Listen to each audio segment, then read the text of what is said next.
On a tous vu ces dernières semaines ces vidéos d'arrestations brutales, musclées de l'ICE, la police de l'immigration aux États-Unis. Mais ce qu'on a appris, c'est qu'une société canadienne, un fleuron québécois, Garda World, qui a bénéficié il n'y a pas si longtemps d'une importante aide publique, est devenu un partenaire majeur des politiques d'immigration de Donald Trump.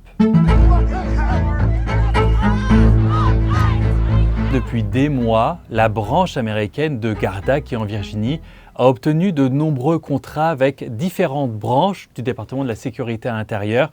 Au total, ce sont des dizaines, voire des centaines de millions de dollars que Garda a obtenus pour notamment la détention de migrants.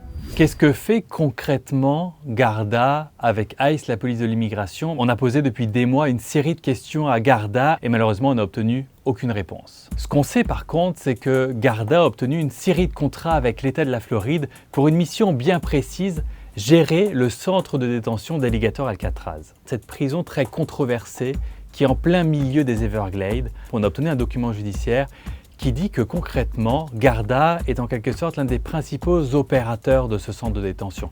Qu'est-ce que ça veut dire? En fait, Alligator, c'est un petit peu comme un petit village. Il y a de tout. Et Garda est responsable de fournir toute la vie de ce village. Par exemple, on a découvert que Garda fournit des gardes armés, il fournit des équipements, il fournit des roulottes, puisque les employés vivent sur place 24 heures sur 24, 7 jours sur 7, mais aussi des interprètes, on parle de services religieux ou encore de barbiers. Ce centre de détention, on parle de conditions inhumaines, on parle de torture selon des rapports d'organisations internationales comme Amnesty International. On a parlé avec des migrants qui ont été détenus et pour eux, c'est la pire expérience de leur vie. Évidemment, obtenir des contrats avec l'administration de Donald Trump, notamment en termes de sécurité, c'est tout à fait légal. Mais beaucoup d'organisations dénoncent le rôle et l'implication de Garda, se demandent si c'est éthique, si c'est moral, notamment parce que Garda a obtenu en 2022 une aide publique de 300 millions de dollars de la part du gouvernement du Québec.